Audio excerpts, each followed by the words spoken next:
Hello, my name's Molly Immerwich, and this is a story about my cat, Skylark.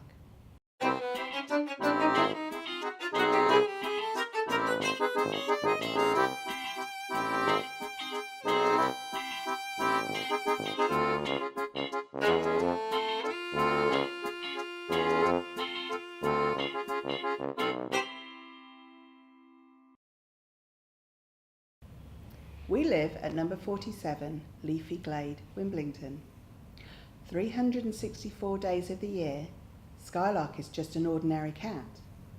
But that one other special day, Skylark becomes the Halloween cat. And he looks after all the children of Leafy Glade when they go trick-or-treating. This one Halloween, Skylark was waiting patiently for the children to get ready. Sarah dressed up as a ghost, Morris put on last year's pirate costume, and his mum made his face look really scary. Noah wanted to be a spaceman. Margot dressed up as a new vampire, and Spencer loved Halloween more than Christmas, he would say.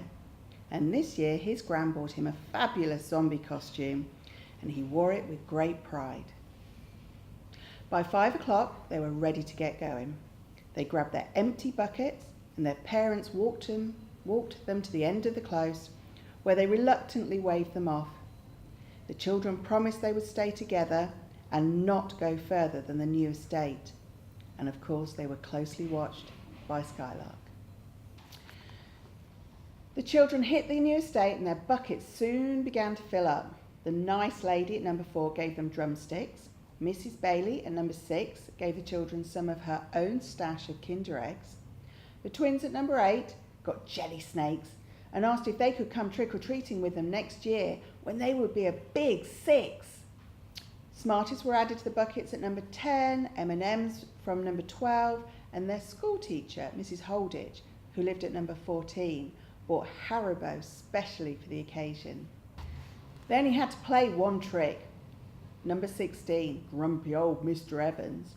They knew he was in. They could see his curtain move. So a couple of rotten old eggs were swiftly pushed through the letterbox, and they all ran away. All the time, Skylark was watching the children, making sure they were safe. He would trot along behind them at a distance and jump into the bushes if anyone turned towards him. At one point, the children turned around suddenly. They were sure someone was following them, but Skylark just managed to hide behind a lamppost in time. By the time they finished at the last house on the new estate, their buckets were full to the brim. They were starting to feel a bit tired, and they thought they'd take a rest and eat some of the goodies. Just round the corner from the new estate was a park. That's a good place to rest, they thought. They started to munch the sweets, and they chatted about their adventures so far and laughed about grumpy Mr. Evans. Skylark sat next to the swing silently. So far, the evening was going really well. The children were happy and everyone was safe. Zara stood up. She was starting to feel a bit sick and wanted to go home. Morris just wanted to go to one more house and get a few more sweets before they headed off.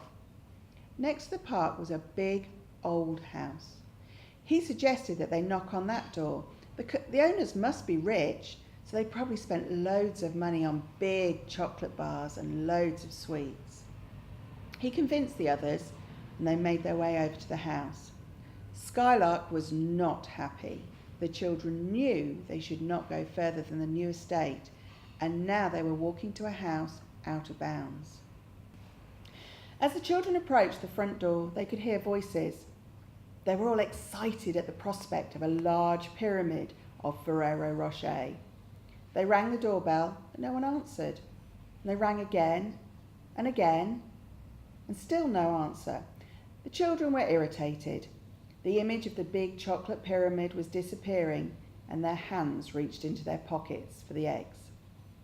When Morris approached the door to put an egg through the letterbox, he accidentally pushed the door open. The children all gasped as he fell into the doorway. Then something really strange happened. A wonderful aroma filled the air. Chocolate brownies, vanilla fudge, peanut butter cookies. Children were mesmerised. They all entered the house like they were in a trance, and they started to search for the wonderful smelling treats. Then suddenly the door slammed behind them. Skylark leapt into action. He found an open window and squeezed through, eager to find the children and what was going on. The children walked from room to room. The house seemed completely empty, but the children could still smell those wonderful treats. They searched and searched, but found nothing. The house was starting to feel cold, and the smells were fading. The children started to get frightened, and Margot started to cry. Skylark knew what to do. He went back through the window and raced back to Leafy Glade as fast as he could, threw his cap flap and jumped onto my lap.